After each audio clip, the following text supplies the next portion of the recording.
حضور نے فرماتے کہ ایک رات میں اپنے بستر کے اوپر آرام فرما رہا تھا کہ مجھے ایک خواب آتی ہے. یہ بات یاد رکھیے گا کہ جو نبی ہوتا ہے اس کا خواب سچا ہوتا ہے، حق پر مبنی ہوتا ہے. ہماری طرح کا خواب نہیں ہوتا کہ جو جھوٹا ہو، خواب کے اندر کچھ دیکھا، اس کی تعبیر کچھ ہوئی. جو انبیاء کے خواب ہوتے ہیں وہ حقیقت کے اوپر مبنی ہوتے ہیں. حضور فرماتے ہیں کہ میں خواب دیکھتا ہوں، خواب کے اندر یہ دیکھا کہ ایک فرشتہ آتا ہے، مجھے اٹھاتا ہے اور اٹھا کر مجھے ارض مقدسہ کی سیر کرواتا ہے. یعنی مجھے مکہ کی سیر کرواتا ہے، مدینہ کی سیر کرواتا ہے، مجھے بیت المقدس کی سیر کرواتا ہے، آسمانوں کی سیر کرواتا ہے، معراج کرواتا ہے فرشتہ. حضور کہتے ہیں کہ میرا گزر ایک ایسی جگہ سے ہوا، کہتے ہیں کہ میں دیکھتا کیا ہوں، ایک بندہ لیٹا ہے اور ایک ایسا بندہ ہے اس کے ہاتھ کے اندر ایک پتھر ہے. کہتے ہیں کہ میں دیکھتا کیا ہوں، جو بندہ لیٹا ہے جس کے ہاتھ کے اندر پتھر ہے، اس لیٹے ہوئے شخص کے سر پر مارتا ہے اور اس کا سر چور چور ہو جاتا ہے. کہتے ہیں کہ اب وہ درد کے ساتھ، شدت کے ساتھ تڑپتا ہے، بلکتا ہے، روتا ہے. وہ پتھر جیسے اس کے سر پر لگتا ہے، پتھر دور جا کر گرتا ہے. اب دور گرتا ہے، وہ جس نے پتھر مارا تھا دوبارہ پتھر کو اٹھاتا ہے. جب لیٹنے والے شخص کے پاس آتا ہے تو اس کا سر دوبارہ ٹھیک ہو جاتا ہے. کہتے ہیں میں دیکھتا ہوں پھر دوبارہ اس کے سر پر پتھر مارتا ہے، پتھر مارنے کے بعد اس کا سر چور چور ہو جاتا ہے. حضور فرماتے ہیں میں نے فرشتے سے پوچھا، اے جبرائیل مجھے بتا تو صحیح وجہ کیا ہے، اس بندے کو اتنا شدت کے ساتھ اتنا دردناک عذاب کیوں دیا جا رہا ہے؟ تو حضور فرماتے ہیں مجھے جبرائیل نے کہا کہ اس کی وجہ یہ ہے، یہ جو بندہ لیٹا ہے یہ جب دنیا کے اندر زندہ تھا تو فجر کی نماز نہیں پڑھتا تھا، اس وقت سویا رہتا تھا. جب یہ مرا ہے تو رب نے اس کو قبر کے اندر یہ عذاب دیا ہے. اب جو یہ عذاب اس کو مل رہا ہے قیامت تک اس کو ملتا رہے گا. کہا کہ یہ فجر کی نماز ادا نہیں کیا کرتا تھا. تو یہ ہے نذیرہ. حضور اس دنیا کے اندر آئے ہیں تو ہمیں ڈرانے کے لیے آئے ہیں.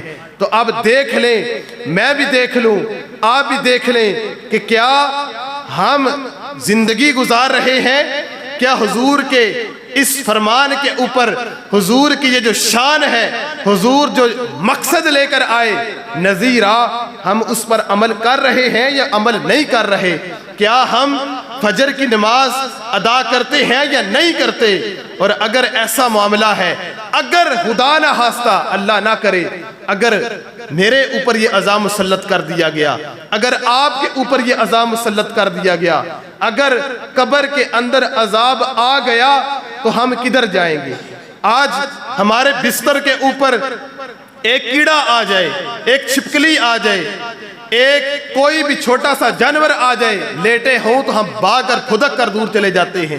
قبر کے اندر کہاں جائیں گے؟ کہاں پہ ہمارا ٹھکانہ ہوگا؟ وہ 2 گز کی زمین ہے، اندھیرا ہی اندھیرا ہے. روشنی کرنی ہے تو یہاں پہ روشنی کرنی ہے، وہاں پہ روشنی جا کے پھر تب ہی ملے گی جب ہم حضور کے مقصد میلاد کو سمجھیں گے. اسی حوالے سے ایک اور حدیث پاک ہے، حضور نذیرہ، ڈر سنانے کے لیے اس دنیا کے اندر آئے. حضور فرماتے ہیں جو بندہ بے نمازی ہوگا، دنیا کے اندر رہ کر نماز ادا نہیں کرتا ہوگا، فرمایا قیامت والے دن سب سے پہلے بے نمازی کو جو رب عذاب دے گا وہ یہ عذاب ہوگا کہ اس بندے کا رب تبارک و تعالی چہرہ کالا فرما دے گا. اگر چہرہ کالا ہو گیا تو ہر بندے کو پتا چلے گا یہ وہ بندہ ہے جو دنیا کے اندر رہ کر نماز نہیں ادا کرتا ہوگا، یہ وہ بندہ ہے جو دنیا کے اندر رہ کر رب کے فرض کو ادا نہیں کرتا تھا. حضور نے فرمایا سب سے پہلا عذاب یہ ہوگا کہ اس کا چہرہ رب کالا فرما دے گا.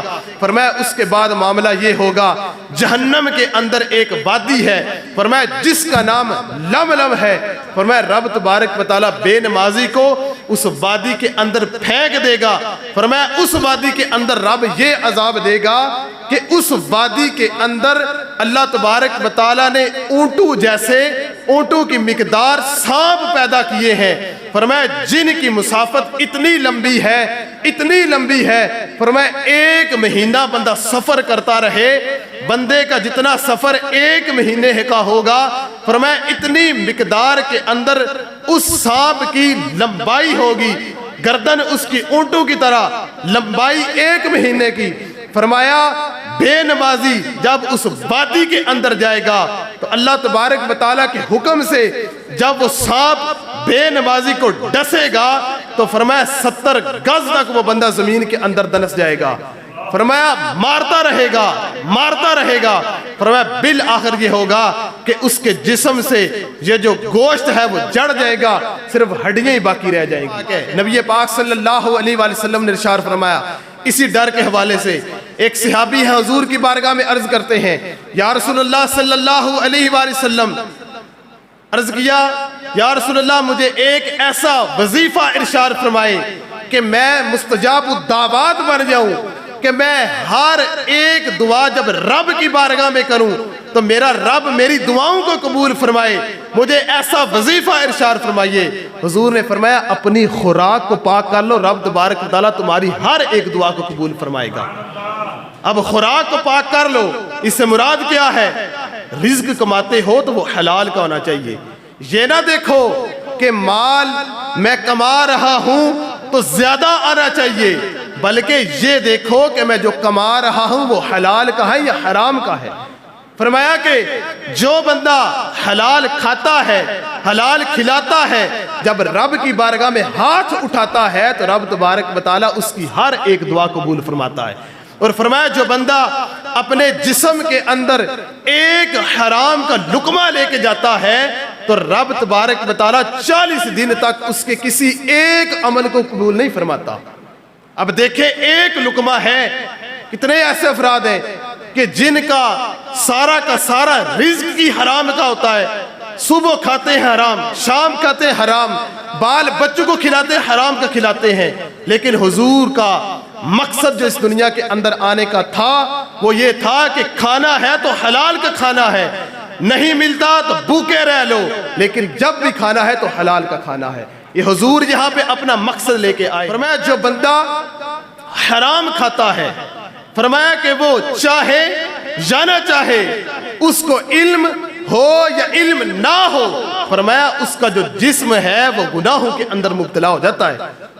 یہ بڑی دل کے اندر رکھنے والی بات ہے، یاد رکھنے والی بات ہے۔